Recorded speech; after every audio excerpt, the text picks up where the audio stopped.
A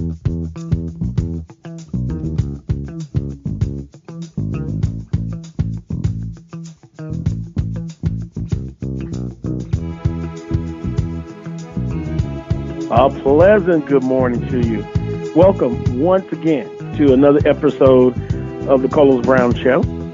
Heard exclusively right here on the Open Mic Broadcast Network and Spreaker.com. Coming up on today's show, the guest menu is short but sweet. Dr. Michael Prince joins me in hour number one. And if he's just good enough, maybe in hour number two. The baseball guru. We're going to be talking some Southwestern Athletic Conference baseball tournament. I have emotions from A to Z and all points in between. Following Dr. Brother Michael Prince will be Charles Edmond of the Alcorn State Radio Network. Once again, talking Southwestern Athletic Conference baseball tournament. So let's get started. What's trending on the Carlos Brown Show? You just heard him. SWAC baseball tournament elimination games today. After today, we will know who's going to be in the championship tomorrow. 4 teams left. Alabama State and Grambling State University at 11:30, 12 o'clock today. I've heard 11:30, I've heard 12 p.m. Okay. There's the voice in the wind, 12 p.m. Southern University and Texas Southern at 3 p.m. in a elimination game as well. Just some quick thoughts. And we'll also go through a little bit of the All-SWAC Conference postseason awards, the All Baseball Conference teams. We'll get that in. Also, before I start into baseball, some news as far as Southern University. One of the biggest secrets that actually some people were sitting on for about a month, it was announced this past Sunday.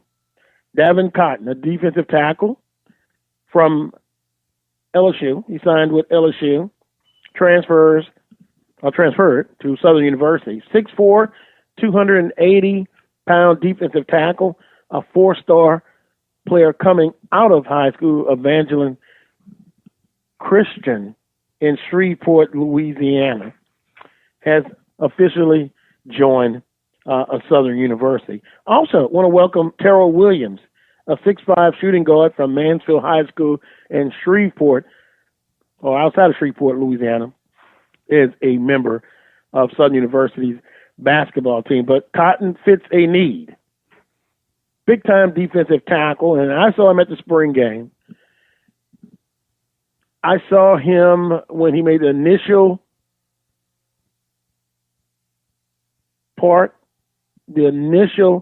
visit to Southern University. You know, it's amazing.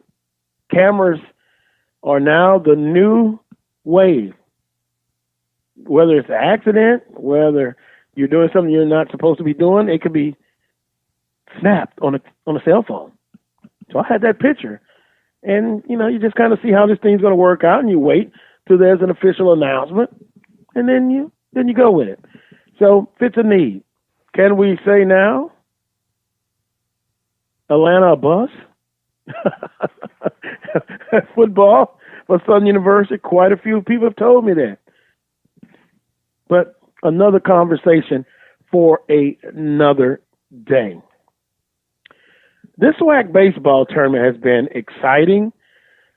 I just kind of put down some notes. Here's what I think. Texas Southern University and Coach Robinson. I put down the wizard of HBCU coaches. Probably baseball. Could say the wizard of baseball coaches. Here's a guy that has this program. Although they finished third in the Western Division, they are built for postseason. They're built for the tournament. And that has been proven so far. It's a seasoned program, veteran coach. They're the masters of small ball. And if they get players on base, and I'm going to give you a quote from Coach Jackson of Southern University, seemed like he was a little pissed off to me after last night's ball game. They are deadly. I am not surprised. I've said in the last couple of weeks that the team that I fear the most is Texas Southern University. Now, I'm not going to pat myself on the back because I hope Southern kicks them to sleep today. But it's going to be tough. It has been a war between these two programs this year, and I can see now, if I didn't see, but I did, why they've been successful. They're built for the tournament. A team that's not built for the tournament, and I'm going to tell you, it was a lot of talk on social media. Jackson State, they're built for the regular season, to me, but not the tournament. Now, I could pull it up, and I'm going to do that. SWAC.org, the tournament champions, baseball tournament champions, and you can go into history here. And we look 2013, 2014, Jackson State. Now, you can look back at one point of time, Jackson State, Southern, and Grambling. They've won a lot of championships. But right now, Coach Omar Johnson, and I'm about to bring on Brother Prince here because maybe he can bring something to the table that'll calm me down about it. You know, I could take pleasure. You know, Jackson State is, to me, is the biggest rivalry. I could be happy about their demise in this tournament. I could poke a finger in the eye, but I'm not going to do it. At least not yet. But it's difficult to criticize too heavily that a team that's right now, to me, is second in the Eastern Division. They win a lot of games in the regular season, but besides that 2013 and 14, they've not done well in the tournament. And so do you make a move? No. But as I've stated before, if that benchmark is good enough for you, that's your guy. Dr. Prince, good morning to you, sir. Good morning, my brother. Good morning. How are you this morning, man? Well, I'm fired up, can't you tell? I was going to say, you sound fired up today, and I love it. I absolutely love it. Good to hear from you, man. Well, good to hear from you as well. Thank you. Yes, sir. But just dive right into it. Jackson State, it's kind of hard, I guess, for some to criticize, but it's like you get to the big dance as far as the SWAC baseball tournament, and every year your expectations is for them to get a championship. That's the goal. But once again, they're disappointed, and they had their opportunity in the first game against, which we said was probably going to be the game of the day, Jackson State, Texas Southern. You got the bases loaded and no outs. You need just one run, and you can't get it done. How frustrating is that? Oh, it's extremely frustrating, no doubt about it. But once again, you have to credit Texas Southern and the tenacity that they have. And I'm going to come back to the Jackson State. But what Texas Southern has done, they've consistently won in just about any way you can imagine. They've won in extra inning. They've come from behind. They've won close ball games. And let the truth be told, and what an epic game between the first time that Texas Southern and Southern played. Southern had to scrap and come from behind late in the game to win that game. Oh, that was a tremendous comeback. Now I'm going to make a reference, and here's what I love about what we do, brother. Is sports talk is based on fact with a little bit of ingredients of opinion, and then some other ingredients of passion and some logic, at least from my perspective. Mm-hmm. the Houston Astros, prior to the success that they've had here in the new millennium, they had the Killer Bees with BGO Bagwell, and they had a bunch of other guys that came in. Ultimate talent from top to bottom on that roster. But there are some factors, and I call it the it factor, that certain ball players have. You can't coach it. You can't groom it, but you recognize it in pressure situations. And for whatever reason, the Astros of the 90s could not get over that hump. They would go and get big-name free agents, and it just didn't matter who it was. So what happens with the resurgence of the Astros now, they put together a bunch of guys at the expense of the brother Porter, who built the team, and then they hired the other guy, but that's a whole nother deal. I digress. But you get a bunch of guys who believe in themselves, who understand the process and understand the mission at hand, but internally they have that it factor. They might be a little shorter than the average guy, might be a little step slower, but they have that it factor which cannot be measured. Some would even call it heart. But it's a determining factor. And now heart, you can't even put heart in it. It's just the it factor. There are certain people who have it no matter what's going on around them. Another prime example, Barry Bonds. They say, well, Barry Bonds was a steroid user, and he was hitting the ball 400 feet. Well, Barry Bonds was a Hall of Famer before the alleged steroid situation, but he always had that it factor.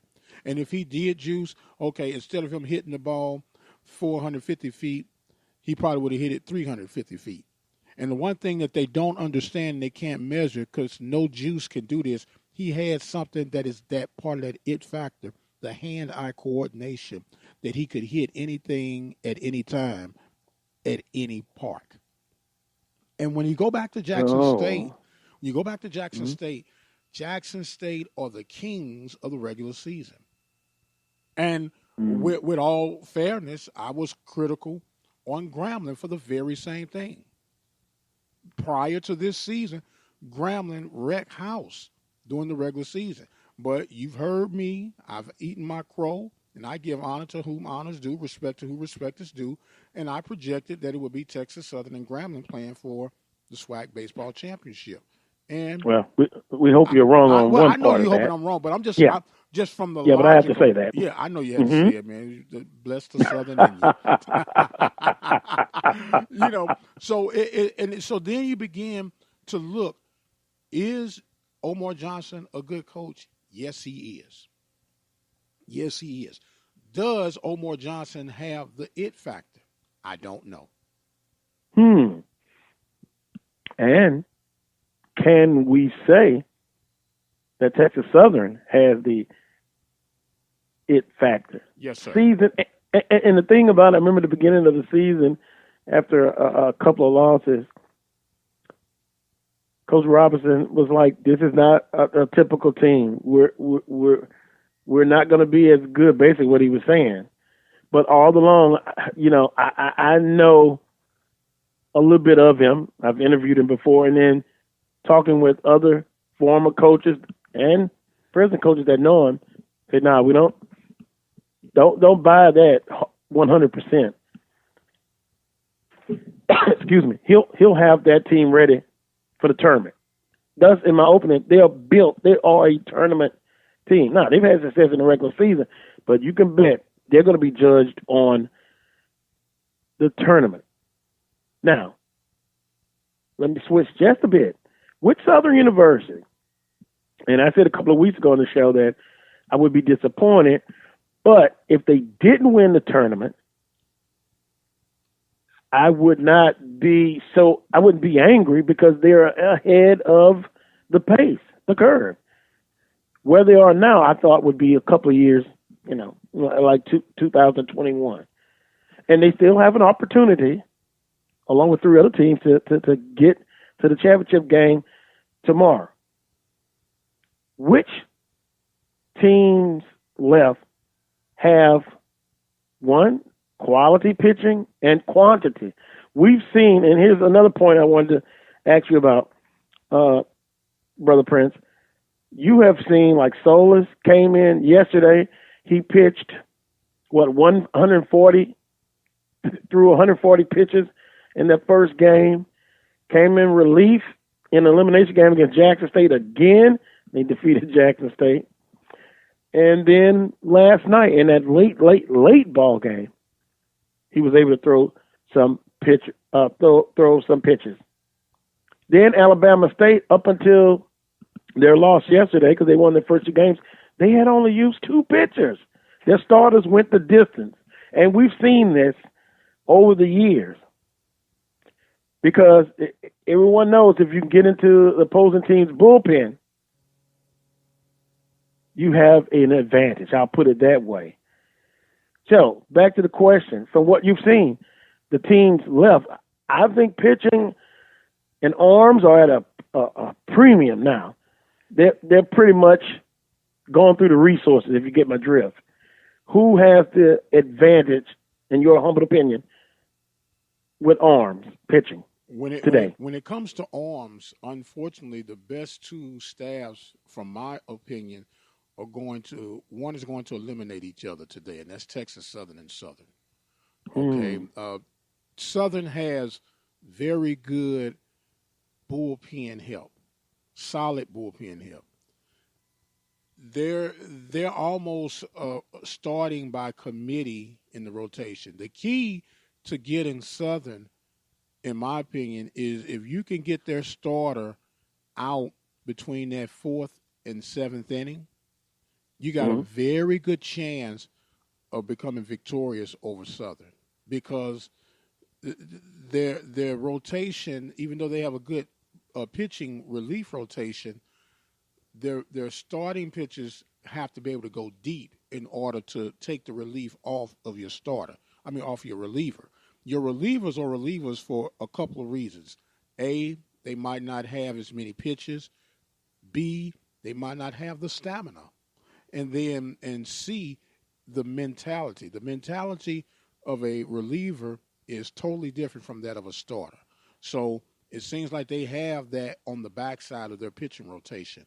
On Texas Southern's case, it's almost like a Heinz 57 approach. We got mixes and matches that can go in and out. You alluded to Solis, 140 plus pitches, which, in my opinion, I'm screaming to the rooftop if that's my son, because the human body was not designed in that aspect to throw a ball forward. Now, softball pitchers, they go in the natural flow with the arm goes. They could throw 800 pitches, but it's a totally different approach. That concerns me on the longevity, but I do understand the right now moment. Hey, we'll deal with tomorrow when tomorrow gets here. But right now, and I can hear the conversation between that pitcher and the manager. How do you feel? I feel good, coach. Do you think you can go out there and give me 3 outs? I got it, coach. Any competitor is going to tell you they got it even when they don't got it. You got what I'm saying? So the competitor in them, it's a driving thing. It's a beautiful thing to see. But when you talk about long haul down the road, and here's another thing that you have to factor in. Less than 2% of any college athlete, let alone HBCU college athlete, will make it to the professional ranks. So why not leave it all out there on the table? So when you're done playing, and you can look yourself in the mirror and honestly say, I gave it everything I had while I had it, and you will sleep well for the rest of your life. On the eastern side, or between Alabama State and Grambling, I believe Grambling has the better pitching of the two. I really do. I really do. You just alluded to it. There is a reason that you've had Alabama State's pitchers. They've gone complete, but their bullpen has not been as consistent as the remaining 4 teams. If you have to rank the bullpens, I would go Southern, Texas Southern, Grambling, and Alabama State are the 4 teams that remain. Well, it just looks like a lot of heavy arms to this point because I just got Alyssa wanted to know if Finney would perhaps start for Southern University today. He would have to. He would have to. He pitched Wednesday, so Thursday, Friday, Saturday. Yeah, I think you will see him now. He probably should start. Yeah, you would think he would start. Yeah, and he's a left-hander. And that's what I'm going to say. He's a left-hander, which is a golden commodity, especially at this time of the tournament. He already has the confidence from what he had when he went out against LSU. So that's going to be another it factor that should give a slight edge for him psychologically. Well, we're going to come back to they've played quite a few games this year, and they've all been just barn burners. Oh man, I think Southern took care of TSU in a game 3 in Baton Rouge. It was a blowout, but other than that, and based on what we saw Thursday, 10-9, then yesterday 8-6, back and forth, and even in that 10-9 win for Southern in the comeback, Southern came back twice that game. They got down early, and they were able to come back. So you know the established, the team has won 3 out of the last 4 tournaments against now a team that has had success, but quite honestly, over the last few years, you know, they haven't done well. So it looks like the established, someone's trying to take it from the established, and those two go at it again. Excuse me. Let me do this. Let me recap quickly and kind of get your thoughts on the first day, just some of the scores. You had Grambling State over, and this is Wednesday, May 15th. Grambling State over Alcorn State 14-4. We had talked about the Alcorn situation, but it's horrible. It's horrible. I mean, it's bad, Dr. Prince. But let's remember bad. this. Let's remember this. And in the infamous words of Dennis Green, former NFL coach, was it Dennis? Yeah, Dennis Green. They are who we thought they were. Okay, they got in by grace and mercy. We got to remember they were at the bottom.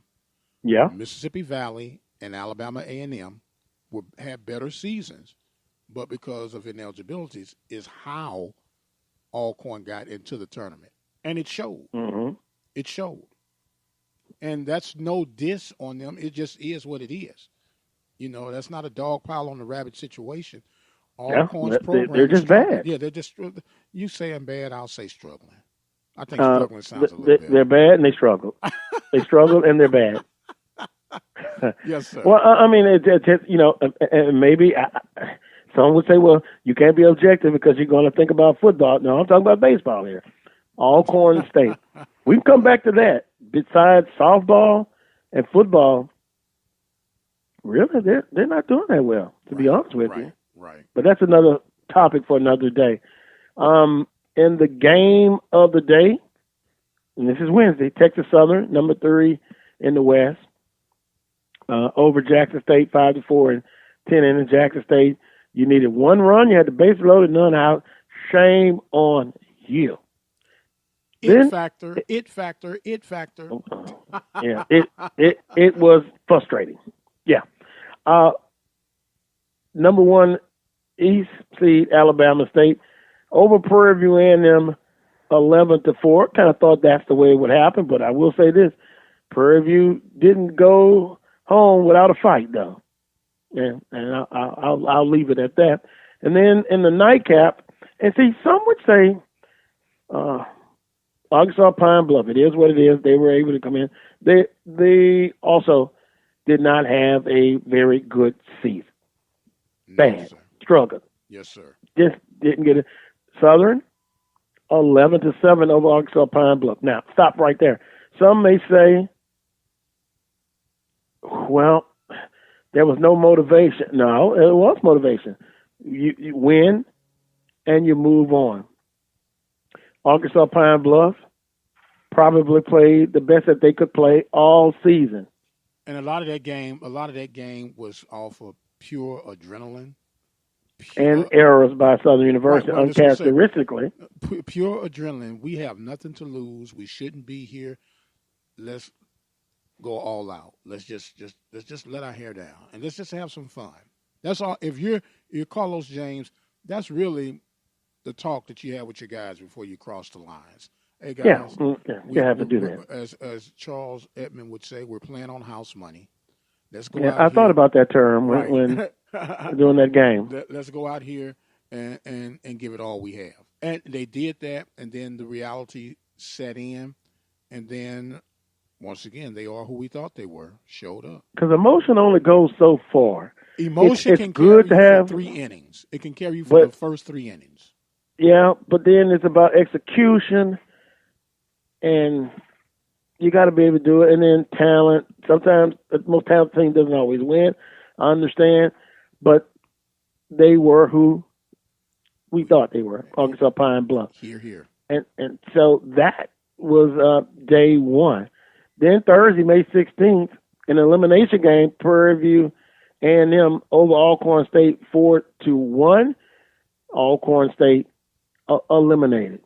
Then Jackson State, in another elimination game, defeats Arkansas Pine Bluff 14-4. Were there any surprises at that point? No. No, because the worst two teams were home. The worst two teams were eliminated as projected.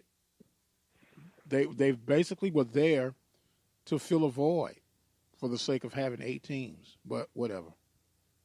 Well, and I also got some comments to talk about with the commissioner, Dr. McClellan, and Charles Edmond. Maybe I'll just talk about it in hour number 2. Some interesting comments by the commissioner. So, Jackson State over Arkansas Pine Bluff 14-4. Then Alabama State over Grambling State. That was the 3 p.m. game, 5-3. And then Southern University, that was the nightcap, number 1 seed in the West. Down 9-5, last at bat. They come up to tie the ball game. Then they win in an extra innings and final 10-9. Some people have said that was one of the most exciting games they've seen in 5, 6, 7 years in a tournament. It was a heavyweight fight on the baseball diamond. You know, the sure will to win, great baseball execution, and the ability to stay calm under pressure.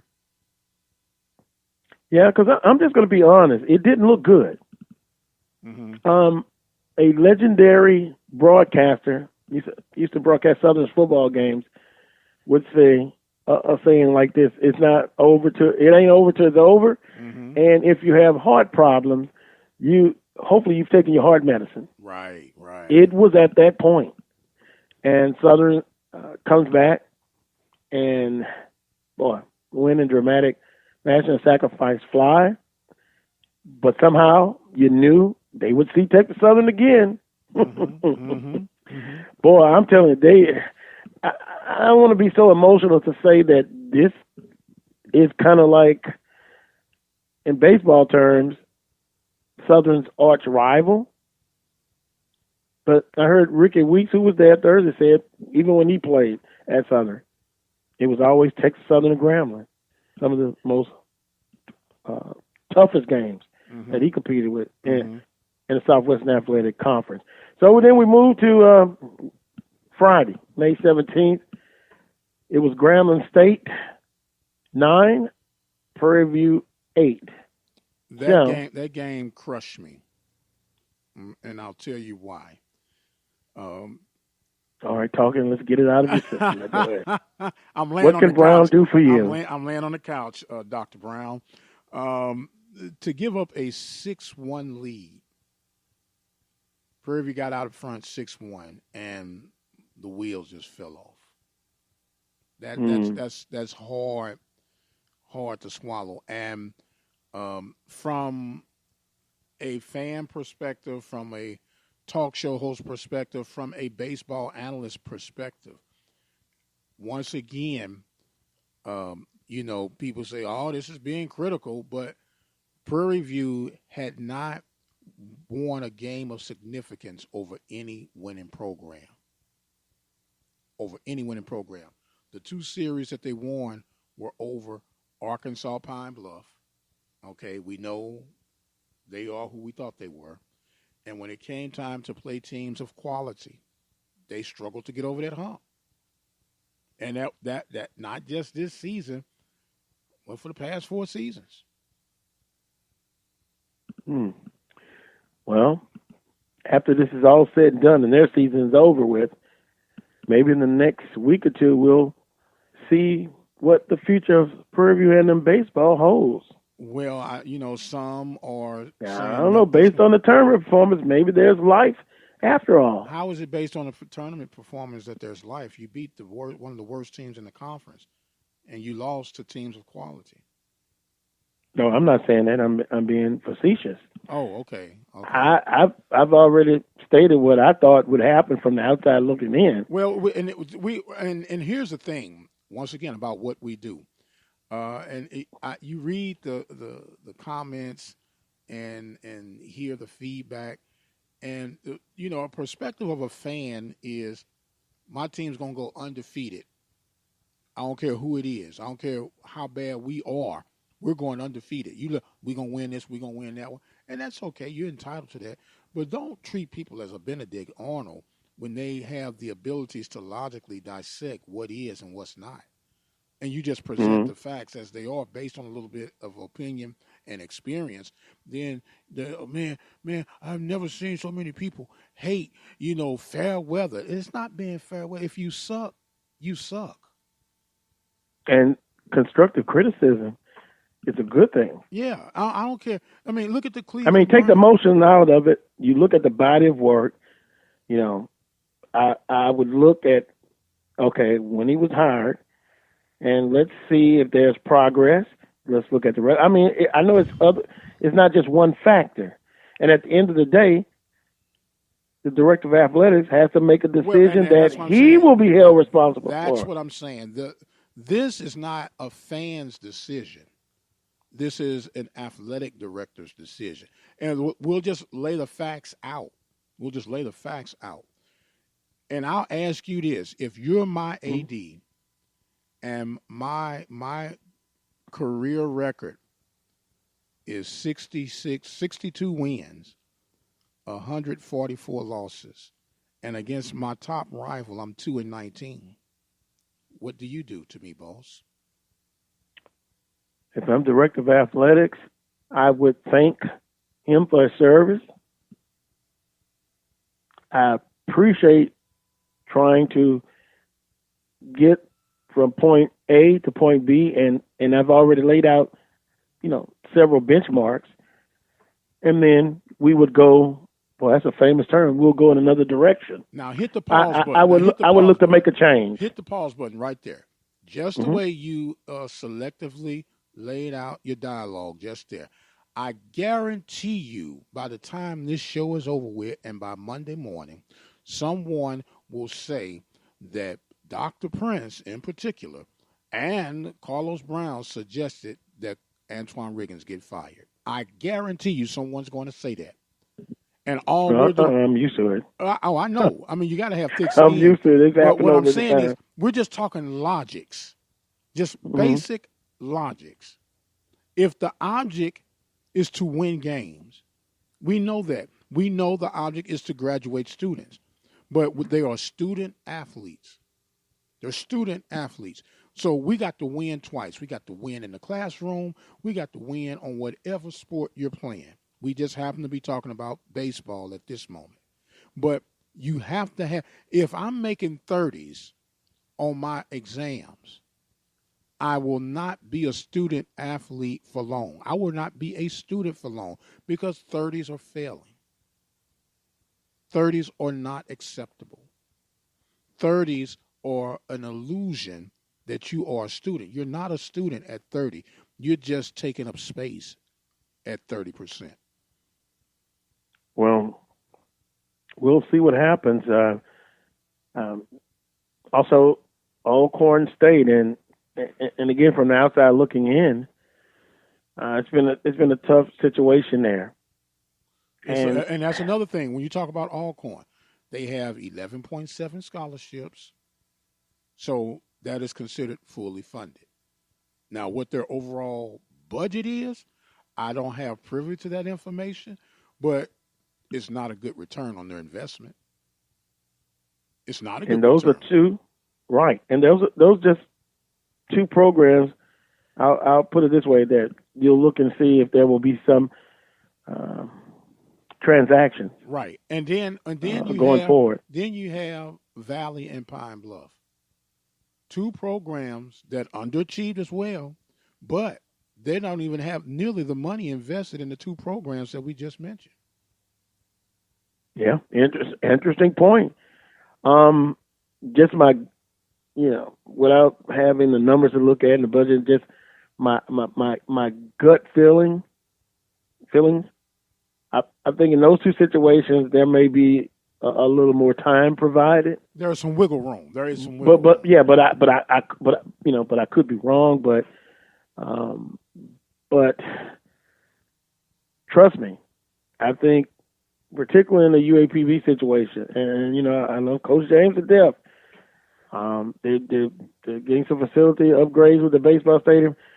I think there will be a time of reckoning if there's not some improvement, some major improvement. But in all fairness to Pine Bluff and to Valley, and I know what their scholarships are. I know kind of what their budgets are. To whom much is given, much is required. And you talking about making the most out of a little. If you tell me that you need 10 points to be successful, and I provide you with 8 of those 10 points, I expect some type of upgrade. But if I'm providing you 2 to 4 of those 10 points, I have to take what's being brought to me. Mm-hmm. I have to take, and if I'm providing you 10 of those points that you're requiring, then I sure enough expect a great return on my investment. And that's what it Well, all boils down to. If this is your money, as a financial planner, and you are giving me the results of a 30% effort on my money, my hard-earned money that I'm investing, do I keep you as my broker, or do I seek another broker who knows a little bit better about how to invest my money? and that's kind of the discussions to a certain point that I have in the group text messages. Okay. It's like, and you've heard me say this before, if you're satisfied knowing that you don't have but say 2.5 or 3.5, whatever, scholarships, then the benchmark is going to be set low. You don't have expectations because they don't have all the resources. Then you're kind of in a tough situation, and you'll have to accept if they're going to get third or fourth place every year. Are you going to be happy with that? I mean, unless you get some more resources put in by quote unquote whoever, alums, sponsorships. You see where I'm going? It's just you're in a situation where it's going to be tough, because if you expect more, one side's going to say, well, it is what it is. It's Valley. It's Pine Bluff. They can't do any better. So are you destined to be? I shout hogwash on that. I've spoken to numerous coaches, HBCUs, PWIs, Division 1, 2, 3, junior college. I've spoken with coaches from top to bottom, okay? And I don't ever like to, point out my expertise, but I do know what I know. And a lot of times when we talk about spending money, it's not, majority of these coaches would coach for free if they had the resources to make their programs better. And that's what people are missing. Man, I would love to be able to get 6 figures as a coach, but if you're going to give me the money that's going to make me competitive right out the gate, I would rather deal with that, and I'll make my money through other avenues, but at least give me the resources to be competitive. And if I'm getting the resources to be competitive, shut up and do your job. So you think UAPB and Valley, they have a grace period, baseball wise? I know it's tough overall. And at that point too, at some point you do have to figure it out if you are limited. But I'm saying if you take that job knowing that the resources that are available to you, stop complaining because you took that job. You took that job with your eyes wide open. Okay? You have to work with that. But if you set some standards when you first start any relationship, business or personal, this is what I expect, this is what I need, let's make it happen. Let's make it happen. I go back to the Lindsey Hunter hire for Mississippi Valley. They had 6 scholarships available. Lindsey Hunter said, if you guys want me at Valley, you're going to have to at least make it even for me to go out and get some talent. And they automatically gave him 13 scholarships. Automatically. And this is what I'm saying. When we talk about resources, yeah, we know we want a good coach, but a good coach can be a better coach with the resources for them to compete. And when I'm talking about, let's start with the basics. Let's start with scholarships. Let's start with that. And I keep, where's the money coming from? Where's the money? Man, the money is already there. But you got it. And then when you have everything, what you have, then much is given, much is expected. Then it is strictly on whether you're progressing, whether whatever your benchmark is. If your benchmark is a championship, competing for a championship every year, then you put that down. Well, and you know getting a championship every now and then, but being competitive every year, or is getting second every year. Would that suffice? It just depends. I'd never compete for a participation award. I compete to win. And I don't care if I was on a field, if I'm in business, if I'm in competition with my children. I compete to win. If we sit down and play life, Monopoly, I play to win. I'm not going to cheat. I'm not going to be disrespectful, but I expect to win. I don't care what it is. Mm-hmm. When I go into a classroom, you know what winning is? Passing and graduating. I expect to win. When I go to a job, when I do a show, I expect to win.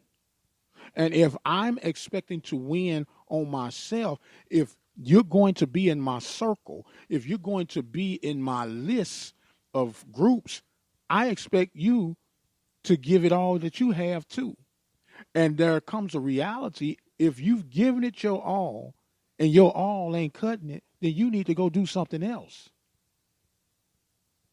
Well, now I feel better when I made the statement about, and I'm going to switch from baseball to football. If you're 1-9 against your rival, how dare you say I shouldn't be upset?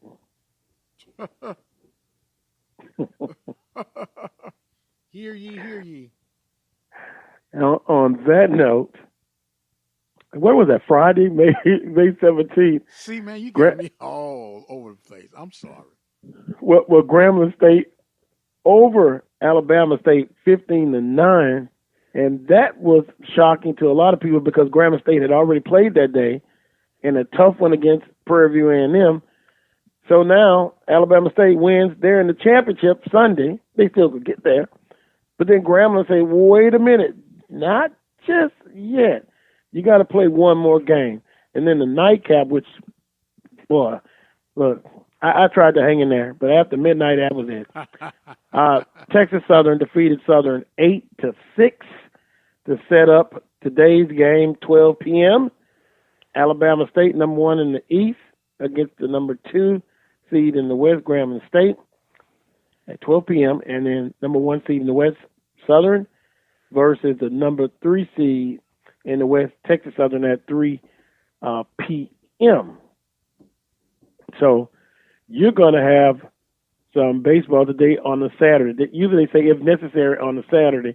Well, last year you had one game. You got two this year. let me give you a quote from Jaguar coach Kerrick Jackson about last night. Bear with me. We got out-competed. They wanted it more than we did. They had 7 of their 9 leadoff runners get on base, and that's deadly when you're playing Texas Southern. I don't want those rascals on base as little as possible. Small ball, still. Now, although Southern has this season been a team that they do a lot of that as well. He also said we couldn't throw strikes. We couldn't put up shutout innings. And then we let a guy who threw 140 pitches on Wednesday, threw another 20 today, come out and throw another 80 or so here. And that guy was Texas Southern pitcher Aaron Solis, who came in the Friday night game as a reliever. You can feel the tension, the excitement. When these two teams get together, now they're going at it again at 3 p.m. Southern and Texas Southern. Last week, I believe the records would show I had Southern and Grambling State in the finals and Southern winning it all. Will I be right? Or will I be a bit disappointed? We shall see. Michael Prince, you had, I want to say, Texas Southern and who? Grambling facing off in the championship. If Alabama State and Texas Southern wins their respective games, then it'll be another repeat. And if you look at the history of the tournament history, Texas Southern, 2018, 2017, Texas Southern. They win again this year, that's a three-peat. Alabama State, 2016. 2015, Texas Southern. 14, Jackson State. 13, Jackson State. Prairie View A&M, 2012. It's Coach Cullivan, I'm assuming. Yes, sir. That's the last at the helm. And then 2011, 2011, Alcorn State. 2010, Grambling State. 2009, Southern University. 10 years ago. Was the last time. Now who's we're talking about who's that in 2008, man? Just entertain me. Texas Southern. 2007. And then Prairie View A&M. 2006. Prairie View A&M. Oh, okay, I just want to hear you say that. That sounds like music. Yeah, I know. We just had to get the music playing. But just kind of a little bit of history with this tournament. I'm still sticking by my guns, my prediction. And I had a listener who I want to read out. Well, we talked about Finney back today for Southern University. I said I thought so. Yes, I think he has to start today to help realign the rotation for if there is a championship game. I think, and not only does he start, but he has to give at least 5 to 6 innings in order to have Southern in position for the long haul. That's just my opinion. Yeah. Southern's Connor Whalen is the reliever. Freeman or Snyder are 2 starters who haven't pitched. Their weekend starters. Freeman, this is from a listener, was our Friday night starter. Snyder is our Sunday starter before he was injured. Southern has arms that they haven't used. And that's so that's to your point. I think as far as so let me say this. Would it behoove Southern to we were talking about the pitching to have that performance, but I'd like to see Southern get off to a fast start. In this tournament, I don't think they have as far as with the bats. Although they answered Texas Southern yesterday when Texas Southern scored, they came back in their half and scored. But I'm talking about a nice, clean start, no errors, and just pound. Because if you look at it, 11 runs scored against Arkansas Pine Bluff, 10 against Texas Southern. That's 21. And then yesterday they had 6. That's a lot of runs. It's a lot of runs, but you got to also factor in, like you mentioned, errors and pitching. At this depth of the tournament, those that have the best pitching, they're here for a reason. Okay? So you cannot equate, well, man, we used to scoring 12, 13 runs. if you look at these games, those games have been epic battles, even though there have been 9-8, 11 runs scored, but they've been one-run victories in most cases, two-run victories. So the tension and the intensity has been there. And when you say built right now, it's like looking at Texas Southern as an old street car, and all the other cars are modern, up to date. But the Texas Southern is that old nostalgia muscle car. It might have a little. We remember those cars that have all the primer. The guy's been putting together piece by piece, but he hadn't put his coin together yet, just to get it painted with that fresh paint job. But he's beating everybody that he comes across, and they look at it and say, "Man, you gonna race me in that thing?" But then when they get on the line, they're looking at the front of this or the back of this guy's vehicle as he blows right by him. Well, I think of no other better situation. Coach Jackson, Southern trying to get to the point that it's a renaissance as far as baseball, because they're past 26 championships. We all know that. But what have you done for me lately? Going up against the program that, quite honestly, they're good, very good. Yes. So to beat the man, you got to beat the man, the best man. And that's kind of where I look at it. Southern's future, I would assume, is bright under Coach Jackson. The games between Texas Southern and Southern all year, as we talked about earlier, they've been some outstanding games. I would like for Southern to get off to a great start and get out to a big lead, but what does the trend tell us? What have we seen between these two teams? It's going to be a what? Probably another tight one again. Yes, sir. And whoever has to go to their bullpen first will probably come up on the short end. Well, last night, I want to say Texas Southern went to their bullpen first, but it was a back and forth game. And I wouldn't be surprised if Coach Jackson does not have the pitching by mentality approach for today, just to make sure he gets into that championship game, because it's do or die. You got some arms that have yet to be used. Okay, at any hint of struggle today on the hill, there's going to be a quick hook. That's what we call a quick hook. I can't hope you work this thing out. If I see any hint of struggle or some weakness, I got to get my next best arm on the heel. So I think you're going to have very short patience today from both managers. And you believe Grambling State has the better pitching left than Alabama State. Yes, sir. And the only reason I say that, because go back and check the lifeline, if you would, of the pitching of both of these programs throughout the course of the 2019 season. And the key for Alabama State was getting to their bullpen. They've always relied on strong starting pitching. Yeah, I've seen a lot of that over the years. I mean, you almost call them Iron Men, but you're being facetious. My goodness. And, I don't want to get a step ahead, but then being at some regional games, this is where the problem comes out big time. Right. You'll get a starter, your number one guy that does well, but boy, after that, if they get into that elimination game the next day, I've seen it over and over. Quality versus quantity, or both.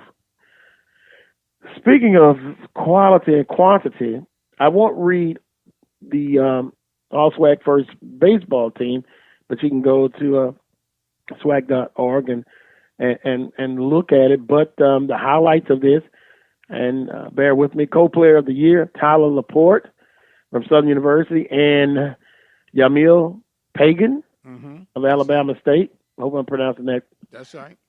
in the right way. Hit of the year, Yamil Pagan of Alabama State.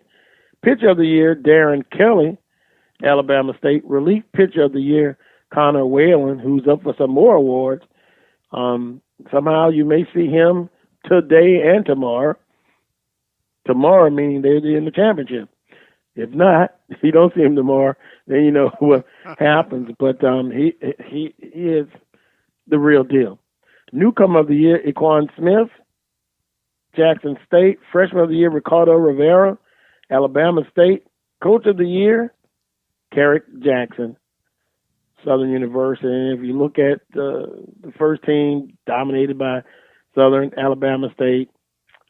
Texas Southern has a couple in there, Jackson State. Grambling basically on a couple few on most of their players made on the second team. So when you go over those lists, a lot of times people will get upset. You say they should be objective. Some say they're not. They're subjective. At the end of the day, who's going to have that trophy heisted up? Who's going to have the dog pile?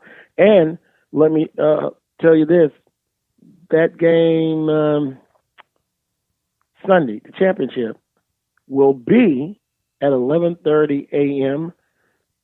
ESPN News. Now, I remember over the years it used to be tape delayed. Right. So, can one say this is going to be live? It's going to be live, and I think what they do is they capture it live, then they do a rebroadcast on one of the other networks. But that just reminded me of a story I read about ESPN, but I'll say that for later. Okay. Well, we're almost through with hour number one. Most of the conversation, SWAC baseball tournament. Who's going to get it done? It almost, and this is in a weird way, it almost feels like it's more emphasis today because you got to win or go home to get to the championship. Mm-hmm. Which is tomorrow, but we've kind of talked about what has happened in the tournament. Texas Southern just outstanding. Now, here's something. Texas Southern is like playing against your chief competitor. Yes, sir. And you know you're going to be in a war, so get ready mentally, physically. You got to be tuned and locked in. Now, here's something I wanted you to take a notice on.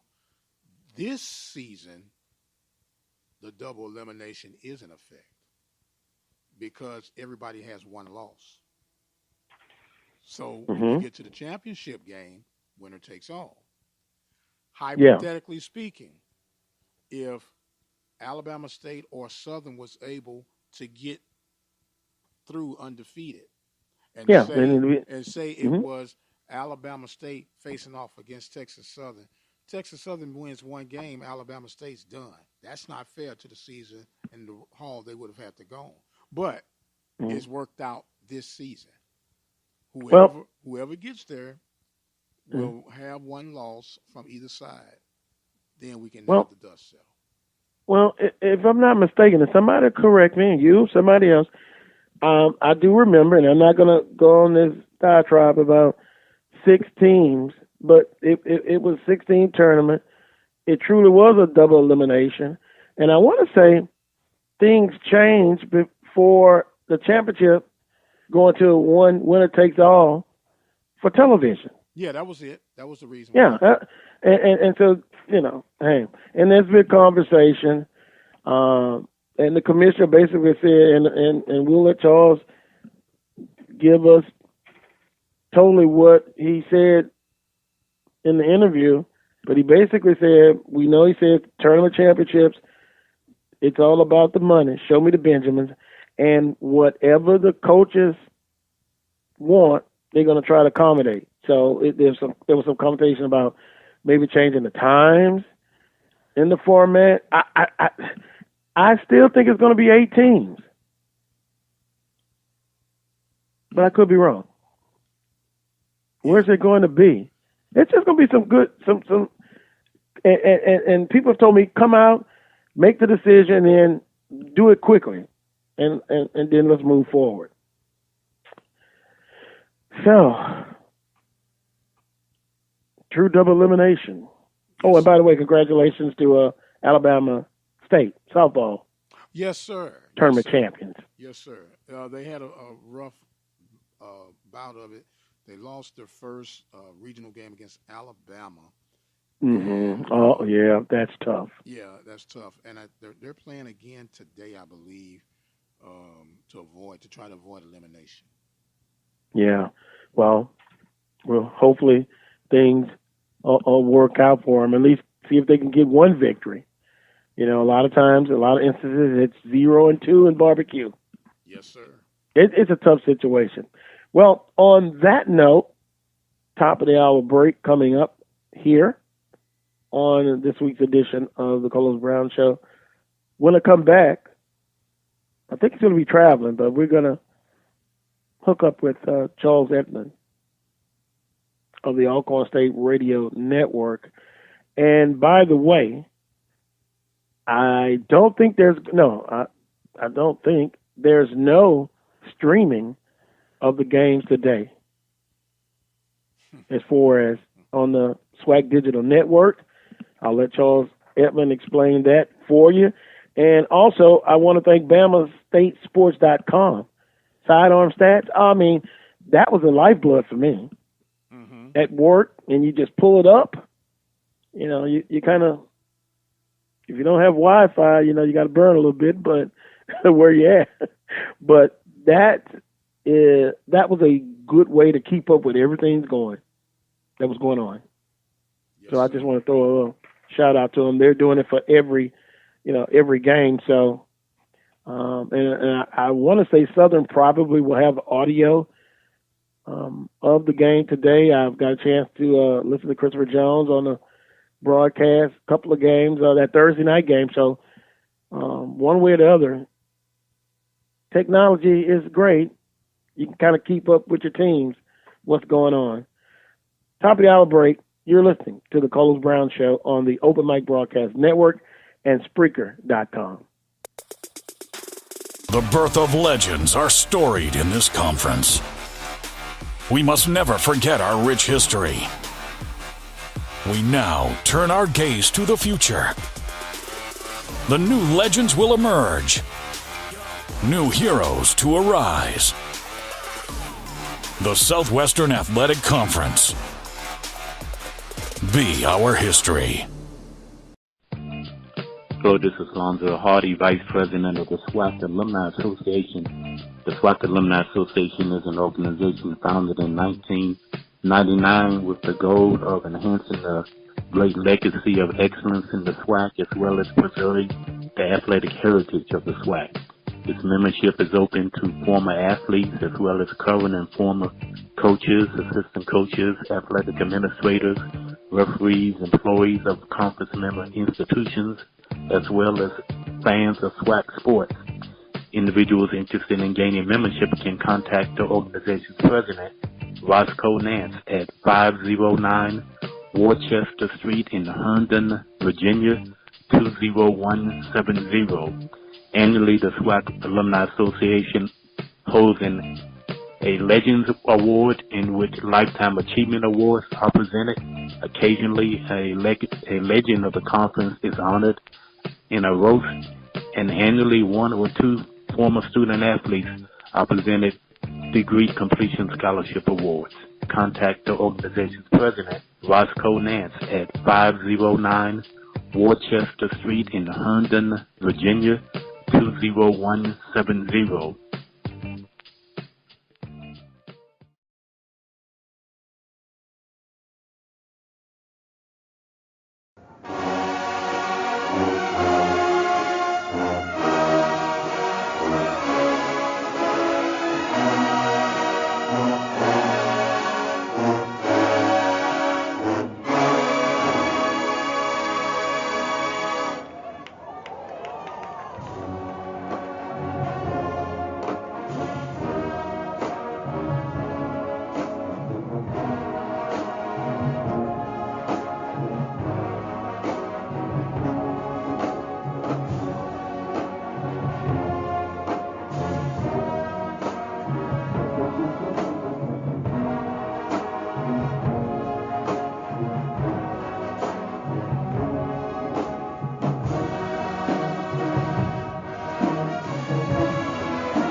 Welcome back to hour number 2 of the Carlos Brown Show.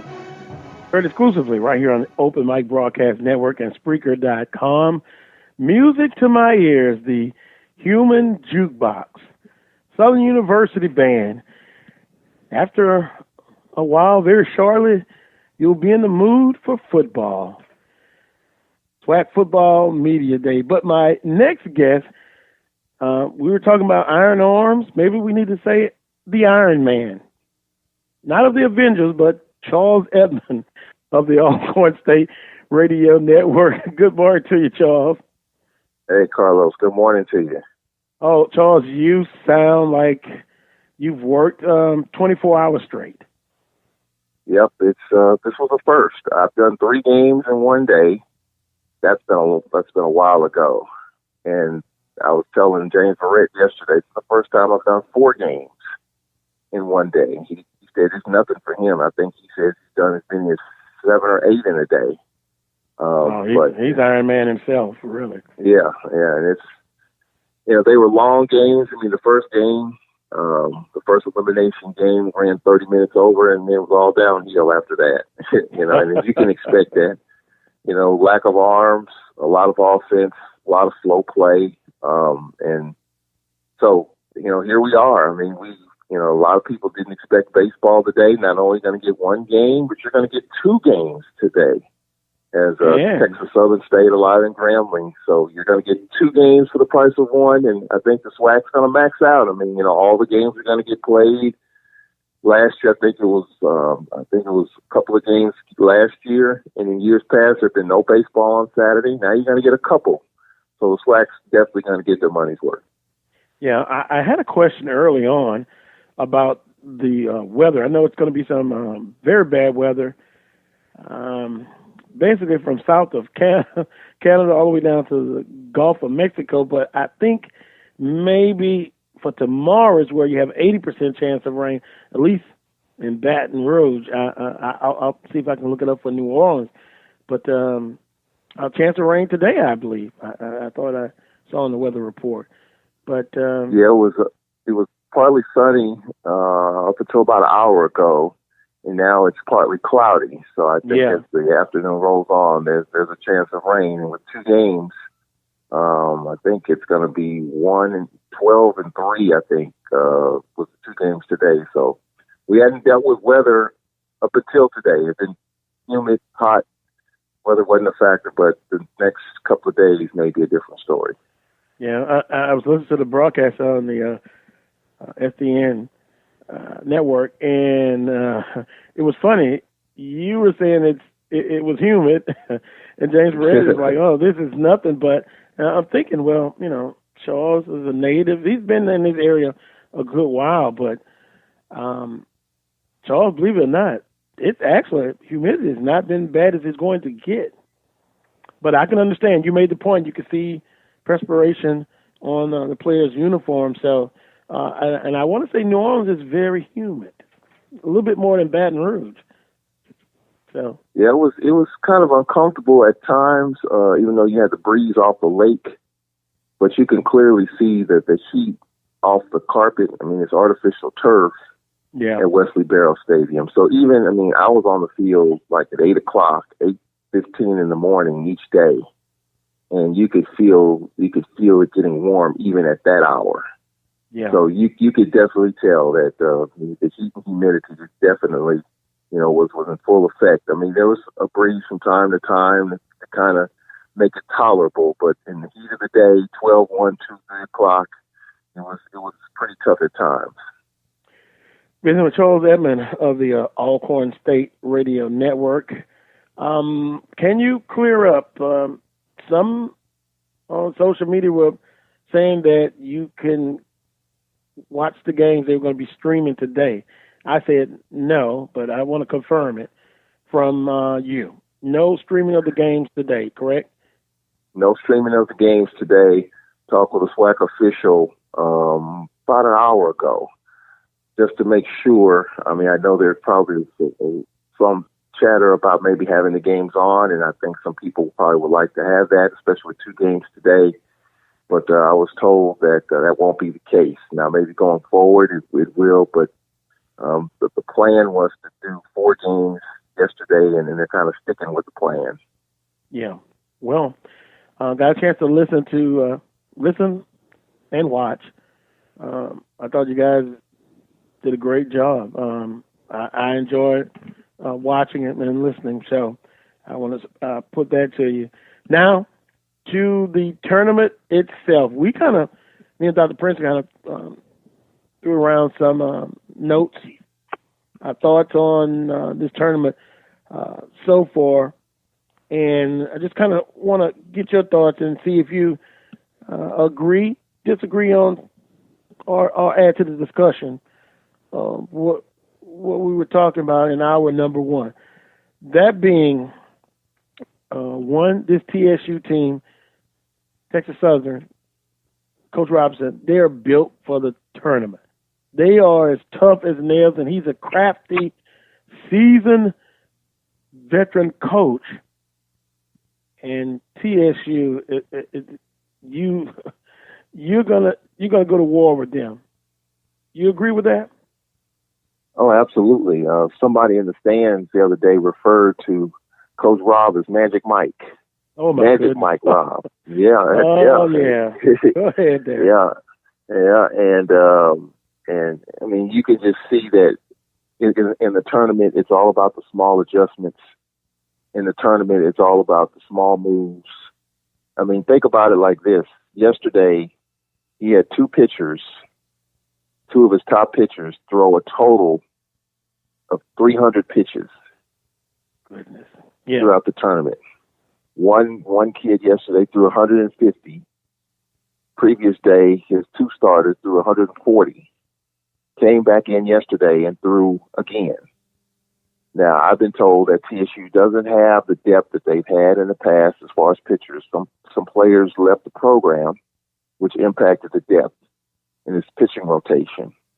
But, I mean, that doesn't bother Mike Robb at all. He just plugs and plays. He just plugs in guys, max guys out, and he's going to continue to put the pressure on you. Against Southern, I mean, Southern jumped out 4-0, had TSU on the ropes, but the poise of TSU, and I think, the veteran leadership, the fact they won back-to-back titles, Mike Robb's been there, done that, and he was able to make the moves to keep Southern at bay offensively, and Texas Southern made enough plays to get over the hump, and their pitching closed the door at the end. And I think you saw one team that was poised and another team that hasn't been in this position, talking about Southern. Coach Jackson was not happy after the game. No, you could tell there were some emotions there. It was a fiery day yesterday. A couple of confrontations. Umpires got involved, so it was kind of a fiery, emotional day. And you can expect that as you get deeper in the postseason. Yeah, but Coach Jackson, he let. I'm sure he's disappointed because it was a great turnout from the Jaguar Nation. Playing an hour from home, he had a 4-0 lead and couldn't finish the deal. So clearly Texas Southern showed their moxie. They showed their muscle. They showed their experience. And now it's a 1-game season. And again, TSU's kind of been in this situation. And for Southern, who thought that they would get this deep in the tournament where they're 1 win away from the championship? And we'll see if Southern goes back to having fun, which they did, I thought, throughout the season. And because when they're loose, and they were before the game and early parts of the game, they're really good. But I think once the game tightened up, you could just feel the tension in the Jaguars' dugout. At least I could see it just from my vantage point. So, we'll see. I mean, for one game to determine the bracket, 1 game to go to the championship, anything's possible. But I think Southern's going to have to be loose and fancy-free and relaxed, and they're going to have to keep the pressure on and not take their foot off the gas. Yeah, because literally, and this is just me saying this, TSU program, it is what it is. To be the best, you got to beat the best. And TSU is the best. I know Alabama State fans will say about their baseball program, but I wouldn't have it no other way. I expect another war today. 90% of the games have been real close, a lot of one-run decisions. Let's see what happens. And the other ball game. Well, before we get to that, well, no, let's just go ahead and get to that one. Alabama State and Grambling State University. You know, I actually picked Grambling State and Southern to be in the finals. Grambling State, they fought back a big victory against Alabama State yesterday, 15-9. I don't think Grambling State is playing with house money. I think they can slug it out with the best. Once again, who has the pitching left? I'm going to give a slight edge to Alabama State, even though it was exposed quite a bit in that 15-9 game. And I'm going to say this. I think Alabama State, probably for the first time in years, really was rattled. You know, after they jumped out on Grambling, they had a pitcher throwing 93, 94. I mean, he looked like Nolan Ryan, blowing him off the plate. But then he hit a guy, and that turned the whole game around. He got out of sorts. Team got out of sorts, and Bama State never got back in their lane, and Grambling took that lane over. And once the Tigers got going, they scored 10 runs in an inning, and that was it. That's Grambling baseball. Bama State is not a team that's going to outslug you. Bama State's going to keep the score low, 5-4, 4-3, 7-6, something in that range, because their pitching can hold up. The pitching didn't hold up, and Coach Vasquez was very, very disappointed in the fact that he had used so many arms. But the thing is, they used it in short stints to where everybody's available in the elimination game. You know, Grambling's going to have to come out like a lion. They're going to have to come out and put Bama State away. But if Bama State's pitching holds up and keeps the score low, I think it favors them. So we'll see how that dynamic turns out as well. I think a lot of people didn't talk about Grambling. You know, of the 4 teams that are left, TSU back-to-back defending champs, Bama State, Eastern Division winner. You got Southern, Western Division winner. Of the 4 teams, Grambling's a team that probably was talked about the least. And here they are, went away from the championship final. Final 4 in a SWAC baseball tournament. Disappointments, and so we're set. Well, let me ask you this: who's in the finals? Who wins it? Putting you on the spot, that's all. Well, you had to know that was coming.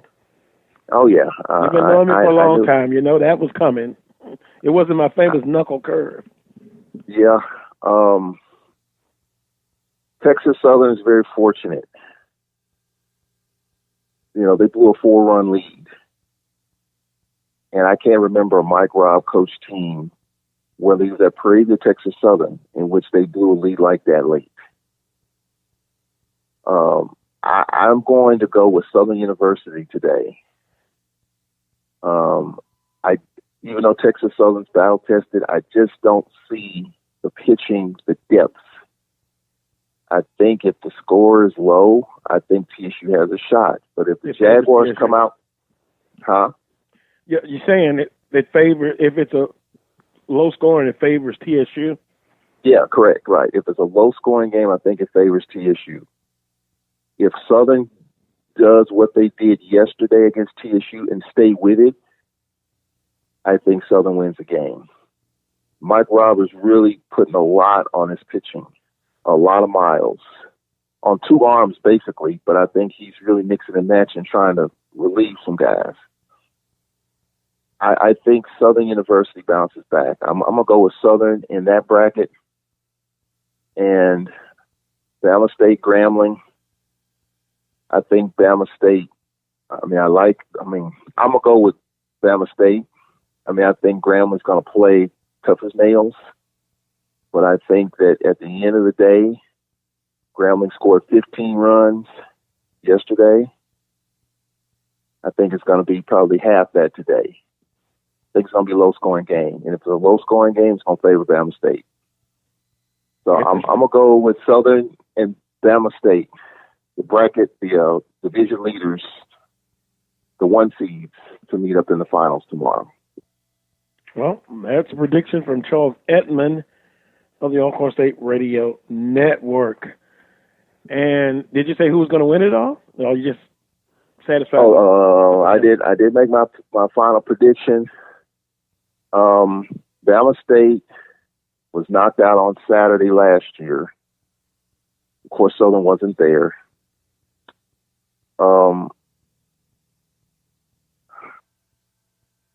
I just think that Southern University has had a special kind of year. No one expected them to have this type of year.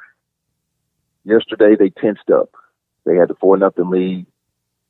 Now, if they get to tomorrow, and I predict they will, I think it's going to be a lot of fun where the Jaguar Nation is really going to rally that Southern team. I'm going to go with Southern winning it all. Okay, interesting. We have it for the record, and we'll see what happens. Some other notes that I put down, JSU, built for the regular season, not for the tournament. I talked to a JSU supporter over the last couple of days, and he's livid. Well, let me back up. More disappointed.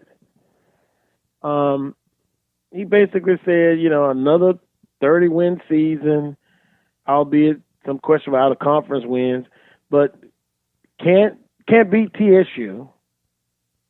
Southern now is back, his exact words, and it's just very frustrating to not have a championship or plan for it, and albeit 2013 and 2014.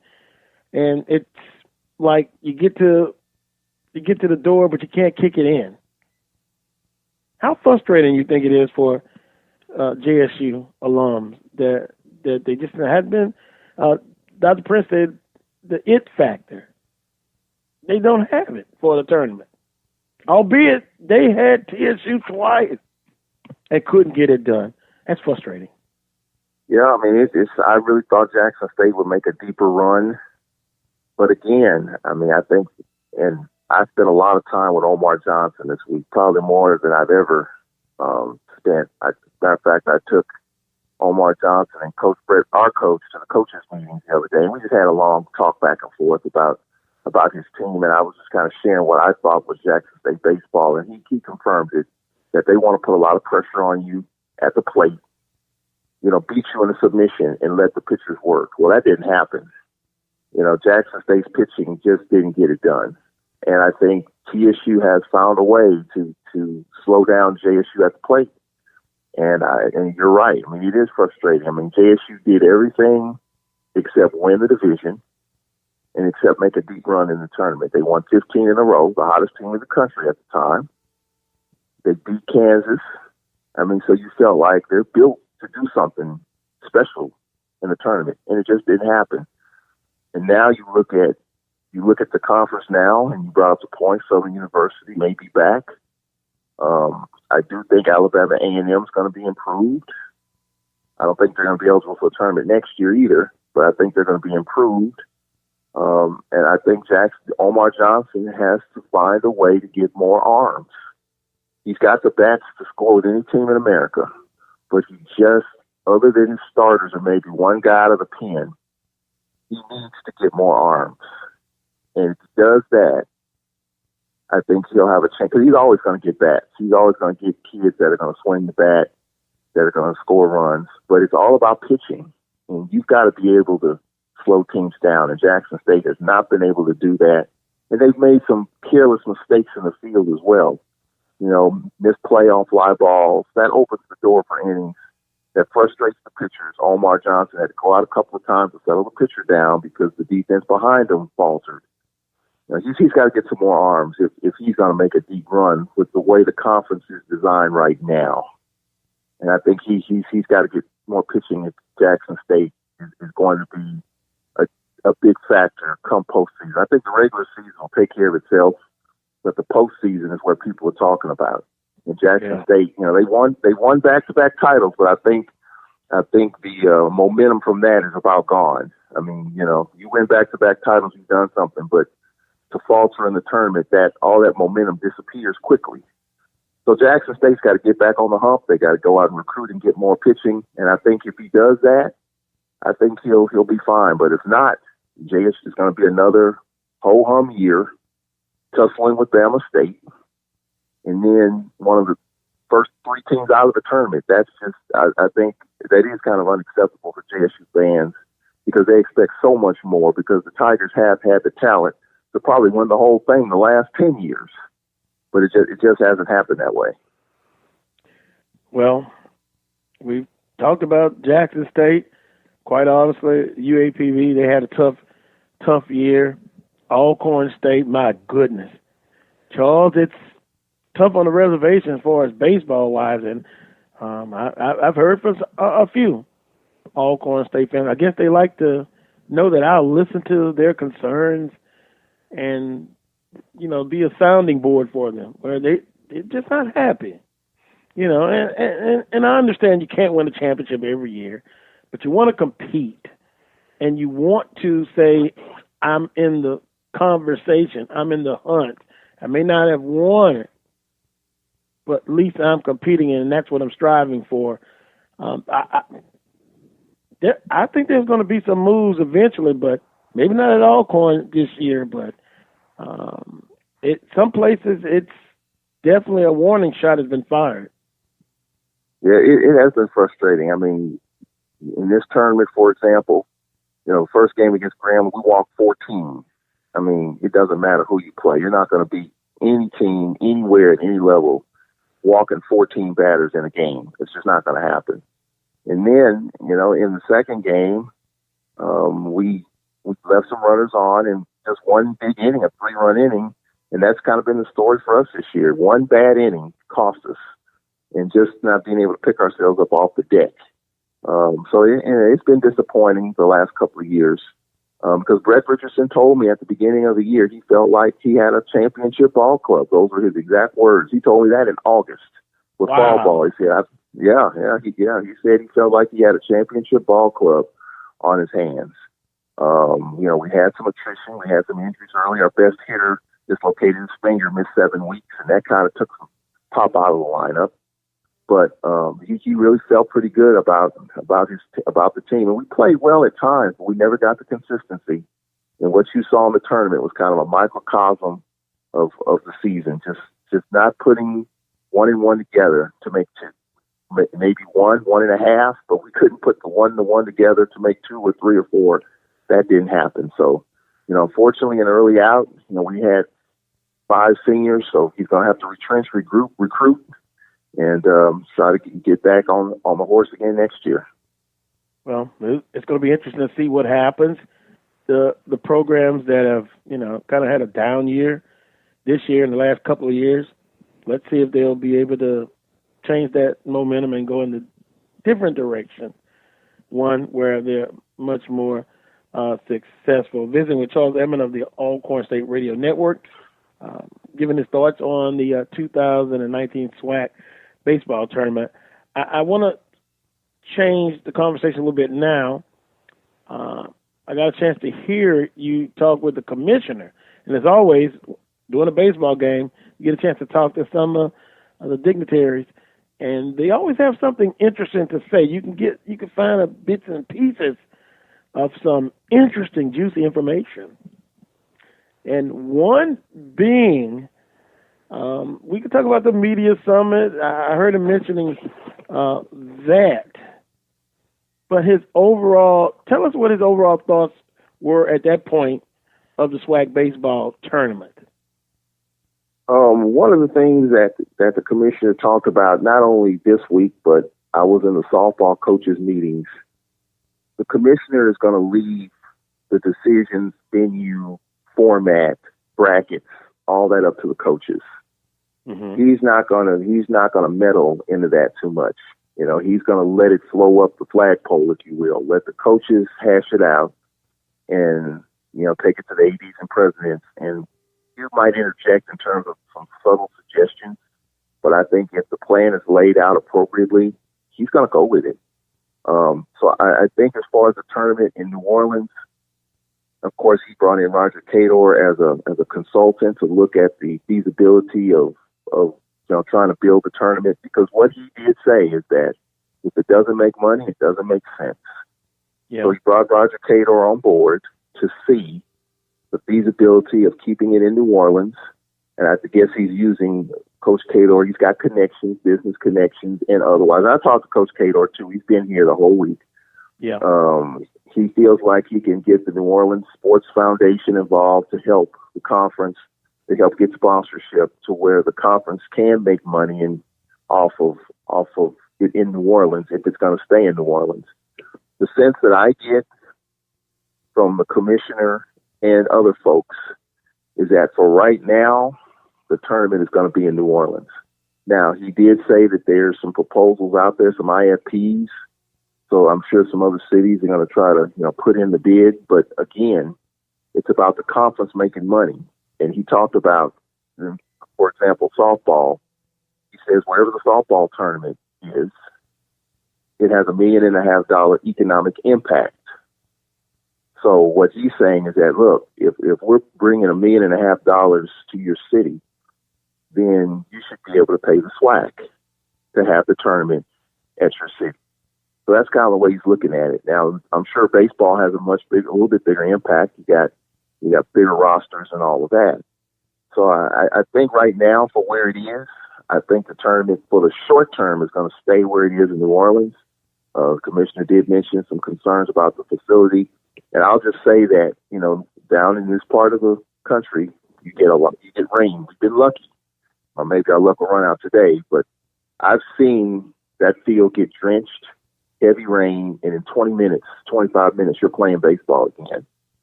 You're not going to be able to beat that, anywhere unless you've got two fields, or unless you've got two great fields that are drained really well. You got to deal with that, because if the tournament gets backed up, then that's a whole other challenge that you got to deal with. So my guess is that Roger Cador is going to try to do what he can to make it more viable in New Orleans. And there's some concerns about the facility, small dugout sizes. I've heard that some coaches are concerned about the price, the travel. I don't think there's much you can do with that. The conference can negotiate hotel rates to kind of, make it a little more manageable. But I think New Orleans, right now, in my opinion, is the best place for it, maybe with some adjustments and some tinkering of it. But, there's some concerns about New Orleans, and we'll see. We'll see if it sticks and stays here in this town. I'm an old SWAC guy, Carlos. You are too. And, the SWAC office used to be in New Orleans. Yeah. And I think that New Orleans and the SWAC have been a good partnership. And I think we need to build that back up to where New Orleans and the SWAC have a lot going with each other. And I would like to see the tournament stay here. Whether it's going to be at Heinz Field or wherever it's going to be, if the city of Baton Rouge can write the SWAC a check to have it in Baton Rouge, then that's where it'll be. I think that's where the commissioner's more hands off. Wherever it's going to make money. And as he said, if the SWAC baseball tournament's going to be in Dubuque, Iowa, and the city of Dubuque, Iowa, writes the conference a big check, that's where the tournament's going to go. So it's about money. It's about dollars. But I think for right now, the tournament's going to probably stay here. I'm going to say another year, maybe two, unless someone else comes up with a great proposal to move the tournament elsewhere. Well, you talk about Baton Rouge, and I know Omar would just be livid about that. If Baton Rouge say, "Hey, we want to get into the sweepstakes," we could put up something aggressive package, financial package. You think Omar is not blowing a blood vessel? Come on, He told me the other day. He said. And I've seen the conversations this week, Omar and Coach Cador. He would not be in favor of it coming back to Baton Rouge. He would be I don't know how Mike Robb feels about it. He probably feels like it doesn't matter where the tournament is, just tell me where it is, I'll show up. My team will show up. I think that's kind of weird. He's won, 5 championships with 2 teams. He's won 3 out of the last 4. He won a couple at Prairie View. He won 3 at Texas Southern, 3 out of the last 4, has a chance to win another. I think for him, they could be on the moon. If that's where it is, his team will be there and will be playing for a championship. But I think Omar is probably the more outspoken voice on Baton Rouge. I personally like Baton Rouge because I just thought the atmosphere, the camaraderie, I mean, the energy, I mean, all of that was there. And even though the perception was that Southern University would have a built-in advantage, and you talked about it. You brought pressure on Southern, but yeah, you know how it is playing at home. Yeah, but did they get it done? I mean, I think you have to look at that too. I mean, Southern's playing here in New Orleans, an hour from their campus, and you can kind of feel a little bit of the tension in yesterday's game a little bit. So, I mean, just because you have it on your home field doesn't necessarily mean it's going to be home cooking. I think that's just a perception. You still got to go out and get it done. And I just think for the conference, if it's about making money, I mean, Heinz Field was packed when Southern played on their home field. But I think the concern there, obviously, is the drainage, and that was an issue because we did have rain the years they was in Baton Rouge. And I think that will be a concern. If you have two fields ready, I mean, if you have a backup, we did that before. So there's a lot of moving pieces when it comes to baseball. And I just think right now, I think there's just some contentment of staying in New Orleans for the time being. But with Kador on board, I'm sure he's going to bring his business contacts into it and to try to make it better for the SWAC to stay in New Orleans. If not, I'm sure he's going to be in charge of finding another venue, another city to try to make it viable for the conference. Yeah. Visiting with Charles Ettman of the Alcorn State Radio Network. The commissioner, I also heard him talking about SWAC Football Media Day. Past 4, 5, 6 years has been on a Friday. It's moving to Tuesday. And did I hear him say in the Birmingham area? Now, I thought that's what I heard, meaning to me, it may not be at the host hotel that's been the last 4 or 5 years. There could be another place in Birmingham. Did you hear that? Or I'm hallucinating? No, you're not. You're not. One of the things the commissioner mentioned was the SWAC is trying to partner with a major hotel chain, and they ran the numbers on the number of hotel nights that conference brass stays in properties. And what he's trying to do is partner with a hotel to where you get a set rate, and there would be some sort of benefit, a cost that would come back to the conference for all these hotel stays in this particular chain. He didn't mention which one it was, but he said that's something that's being worked on. And I can see that, especially if you get a good rate and teams stay in these hotels. I think it'll be a benefit for the conference, and that money's coming back to the schools. My guess is that, it's been at the Birmingham Marriott, but there's also probably a bigger hotel in Birmingham where the conference has stayed quite a bit. And there's a Sheraton there in Birmingham that's pretty big as well. So, there could be some competition there between those two properties to have football media day, maybe in that particular hotel as well, because it's bigger than the Marriott, and maybe they can, work it out to where it could change. So we'll see. I mean, I think maybe this will happen quickly. If not this year, maybe next year. So, I mean, again, it's just whatever property, whatever city's going to give the conference the best bang for the buck, that's where they're going to go with.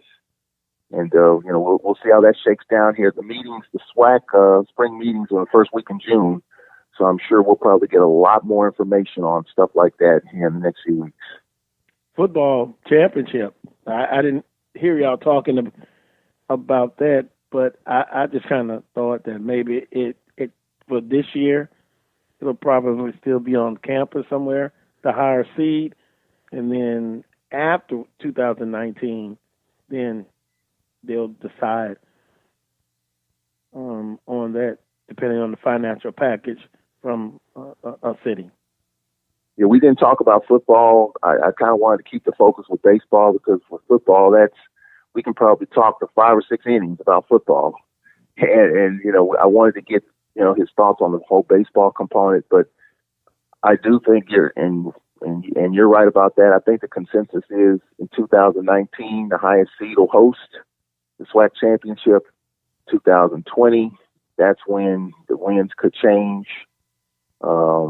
I've heard Houston, maybe NRG, maybe an outdoor venue. I don't know. But there's a couple of options. I've been in New Orleans. I hope New Orleans puts in, bids, because I do think the SWAC in the city of New Orleans, that would be a pretty good deal if you can get back to the Superdome for the championship game if it's available, if it's going to a place. So there are a couple of options perhaps starting in 2020. But my guess is I think everyone kind of feels like the on-campus thing was good this past year. It'll probably happen again in 2019, and in 2020 there might be a change. Well, I guess the best thing to, think about is wait till after June. We'll probably have a clearer picture on several of the items that we've talked about, and I guess we'll just, at that point, see what happens. But it's always interesting. And then finally, you mentioned about the media. I heard media summit, but I guess if you break it down, the media being, in meetings or information as far as getting out that like in SEC, when something happens, legislation changes, the media will know about it immediately. Yeah, I think bringing some of the media folks, people that cover SWAC teams, all in one place and kind of express their concerns in terms of how the SWAC disseminates information, and just try to see what the media can do and what the SWAC can do to make that relationship better. I think it's okay. I don't think there's any issues from we get pretty good media coverage. So I think it's just a matter of tweaking some things and just hearing other voices, some different kinds of ideas. The one thing I was going to mention to him when he mentioned the media summit was, I think, and it may not happen, but when the SEC, for example, has their spring meetings in Destin, you probably have 300 media people there as they do business, SEC business, and stuff comes out and you talk about it. I would like to see the same thing for SWAC spring meetings in June. It's going to be, I think it's going to be in Biloxi. I'd like to have, media members cover the SWAC meetings, because I think that's good information coming from the conference. You got the movers and shakers in the conference all there, and you can get that breaking news. And and people can get that information and kind of mull over it. I think that would bring more media presence to the conference, more media people tied to the conference, and because these SWAC issues get talked about, we talk about them every single week. Basketball championship, football, media summit. Just issues that people have concerns about, and I think coming directly from the SWAC meetings, from the commissioner, from the ADs that'll all be there, presidents that'll all be there, I think you can get a lot of stuff to come out. Now, again, I don't think it's going to happen. I just may be the lone ranger in this one. But I think if we want more media types on board, there are more podcasters, more shows, your show, Dr. Cavill. I do a little podcast. We all are kind of promoting the conference in our own ways. I think if you invite those type of entities to the spring meetings, I think you can get a lot more information out. A lot more people get a chance to weigh in and become a part of the SWAC in other ways. And I think people would be happy with that. That's just my opinion. I think I'm probably in the minority. It's probably not going to happen because I think they want to keep information kind of close to the vest, especially coming out of the spring meetings. So, that would be my recommendation. The one thing I would like to see, but, again, I don't think it's going to happen, but that would be my recommendation, right off the bat. Well, I kind of like this. A listener just informed me that the Marriott in Sheraton is now the same. Marriott bought out Sheraton. Okay, well. So, again, I think for this year, I think it'll be the same, but afterwards, there may be some changes after this year. SWAC Football Media Day 2020. We'll see. Yeah, and I would also like to see. I mean, and again, this is probably not going to happen. I might just be living in a fantasy world, but I would like to see SWAC Football Media Day more than one day if it's possible. I mean, we cram everything in. Charles, we've been colleagues for well over 20 years, and you said that on numerous times. Yes. It sounds good in theory, but I don't think it'll happen. But go ahead, continue your conversation why it should. I mean, I think again, and I might be living in a fantasy world, but we have a short period of time with these coaches. I think and again, I'm looking at the bigger fish, the SEC, how they have every coach has kind of a big presentation to present his team. You take questions from the media. I mean, you could have Jackson State, Alcorn and Valley, Pine Bluff and Grambling on one day, and then you have the other five another day, and just to have an open forum to talk about the team, Q&A, and you can deal with it like that. That way you'll be able to dive more into these teams, because I mean we get a pretty good amount of time. I'm not disputing that, but I think just to have a little bit more, and I'm greedy. There's no question about that. And again, I might be living in a fantasy world. It's probably not going to happen. But is it something that I would like to just at least experiment with and see just talk about it. Let's just talk about it and see. And if the cons outweigh the pros, I'll shut up. I'm done with it. And I'm fine. Put it out on the table and let's see. Put it out on the table. Put it out on the table and see where it goes.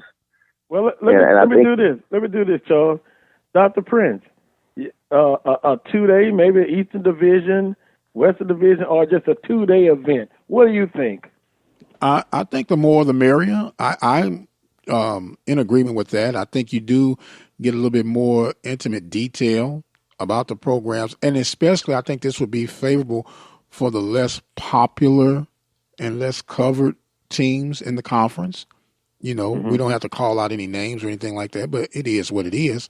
And this will be a time where you can highlight those guys, because you kind of brush through those guys. If I got a team that's in the upper echelon and I got to choose between them and a lower tier team, then I'm going to sweep over there to the upper echelon because they got a little bit more fat for me to chew on. But there are a lot of hidden gems and information and untold stories that can really be impactful for that university and for the network and the conference as a whole. Well, you guys may be on to something.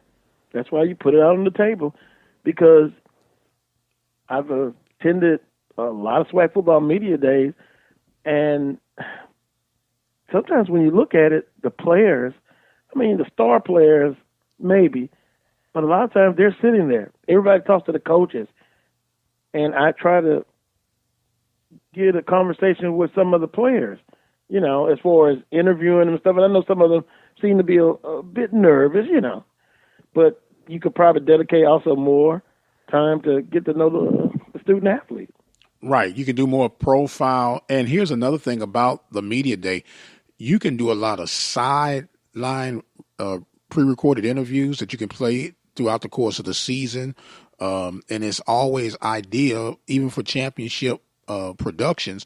You go back to when you first spoke with this particular player who may have a phenomenal year, and now and then contrast of their conversation and dialogues. There are a lot of creative things that can be done that can help and get more mileage from the brand.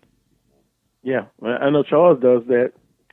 Right, Charles, with your interviews, you can use them throughout the year, particularly when you say Alcorn's playing a Southern. You have some audio right there already that you can use. Yeah, and so you have the commissioner that's there. You have the SWAC football director of officials that's there. The assistant commissioner is there. So you have people there. And because, again, I'm not complaining, and I know we try to get a lot done in a short window because it starts at 10, and by 1 o'clock you're on the road. That 3 hours goes by really fast. And it's work. So if you have and it's work. And you got to hustle. You have a press row for radio. You have the coaches that kind of bounce around. They do the SWAC Digital Network interviews, then they have the TV interviews, and then you've got radio row. I mean, so it's a ballet, and sometimes you don't get everybody that you really want to get. So you're pressed to do that. And I think if you make it a 2-day event, then you'll have more time. You have 2 days to get all that in. You have more time to get it in. So I think, and there are more people that are on radio row. I think, you might be looking at it. I think Dr. Prince was there a couple of years. You had Dr. Cavill and his show. They were there. So, I mean, that's building. So I think if you have 8 or 9 or 10 entities on radio, internet row, then that's more time that you're going to need to get everybody, all the coaches in that merry-go-round. Well, you could also, I just thought about this, and I'm going to shut up after this. Even if the 2 days would be too expensive, you can have a day session and an evening session. Morning session from 10 to 1 o'clock, take a 2-hour, 3-hour break for lunch, and then have your second tier of teams. And then in order to get the interest and the balance, you don't have all your good programs on one session, then everybody are left out. So you balance it out, and you have equal coverage from both sessions. That's something to put on the table. Yeah. The other thing, too, Carlos, in addition to football, the commissioner did mention about a basketball media day. You talk about that, because right now it's just a conference call. All the coaches are on the line and can chime in and ask questions in a conference call. I think he's looking at doing a basketball media day, something similar to a football media day. Probably will be in Birmingham, and we'll just kind of see how that works out. Well, it's always an opportunity to improve on an event, and I think you seek perfection. You won't get it, but you'll have a fun time, and you always have something to shoot for. And that that would be interesting. And then better coverage of I should have done a better job with softball this year, track and field. So it's always you can always improve. The more coverage, the better. I'm sorry. Charles, excellent points that you just brought up, and my wheels are turning. We know that the SWAC Digital Network is the main caveat as far as these events for days. So you could balance this thing out. You could have that day session would be your SWAC digital media or digital network interviews for the 5 institutions, and while the other 5 institutions are serving time on radio row. Then the evening time comes and you reverse the roles, and you can still get a quality day. It can still be one day. It doesn't necessarily have to be 2 days. But if you session them out, because I think it boils down to the overall cost. If I pay for a hotel day, that day is that day. So it's not going to hurt me one way or the other. The travel arrangement will pretty much still be the same. So instead of everybody herding out, and I do love the fact that it is on Tuesdays. So instead of everybody trying to herd out on that one flight, getting out of Birmingham at 3 o'clock on a Saturday or a Friday, or 8 o'clock on a Friday, or whenever the next flight is out, you can still have a good balancing act and get more mileage than what you're getting out of it. Yeah, because that's a lot of travel coming from Prairie View and Houston. Me and Charles, we're burning up the I-20 and I-59. Dr. Prince. I know. Part of the territory, though. You know what I mean? Well, you have to think about it like this. I mean, the Texas schools, they're flying. I mean, you get a nonstop from Houston to Birmingham easily. For the rest, I mean, Bama State is right 90 miles away, A&M 90 miles away. Baton Rouge is probably 5 hours away. For me, it's like 3.5. So, I mean, you got a couple of schools that are flying in. The rest, it's kind of manageable, hitting the highways and byways to try to get to Birmingham. So then let me lobby this then, Brother Charles. How about you guys do a GoFundMe fund for us guys from Texas to help on our flights to get there? Dr. Prince, I would. No, I'm not going to do it. If somebody got mad when I said I took a shot at Prairie View, being financially just all right. Well, look, but I'm not going to do that. In my case, this does not have anything directly to do with Prairie View. I'm not on Prairie View's payroll. Not at all. And that's a whole different thing. But I mean, you can be creative and get the most out of your bang. You could even, Charles, you could even have, if you did the morning session for the coaches or whatnot, still take that break and then have that media summit that day, since majority of people who are interested are going to be there anyway. You can still, it's so many different ways you can do it, or you can make it a straight up conference within the media day. You have the other thing I'd like to see, Dr. Prince, too, and again, I look at these other conferences. Every major championship, whether it's football or whether it's basketball, the commissioner has kind of the state of the conference. Right. Talks to the media masses before every championship. Right. And I think Dr. McClellan has been very accessible. He was accessible at the AD at Prairie View and at Texas Southern. He was bouncing around, shaking hands. I mean, talking to any and everyone. And I praised him for that. When I interviewed him, I mean, he's bouncing around talking to any and everybody, legends and all. Mm-hmm. And I think if he continues to be that accessible, I think it's going to be great for fans and great for the media, because people do want to talk to him about a variety of issues with the conference. And he's listening. He's listening to what people are saying, because he reverts back to the history of the conference. The conference will be 100 years next year. There's supposed to be a big gala in Atlanta, if it all works out, next fall, to where all the SWAC legends, past, present, and future, will be honored and will be recognized. And I think that'll be a terrific way to help build the conference. Absolutely. Absolutely. And with this commissioner, Saturday is not a dirty word. I'll leave it at that. Saturday is just another day to spread good cheer. Yes, sir. Spread that SWAC love. Yeah. And, boy, speaking of, I was pulling up on Division1Baseball.com, and it seems the FAMU's in the MEAC Baseball Championship. Congratulations. Interesting. North Carolina A&T. Oh, quickly, because we got about 2.5 minutes left. Southern University and North Carolina A&T, a HBCU baseball series that was brought up a week ago. It's going to happen in Chicago. Let's see, May 24th. That's going to be interesting. My only comment was, boy, I wish would have known about it earlier. And but I guess it's something to grow on. And North Carolina A&T got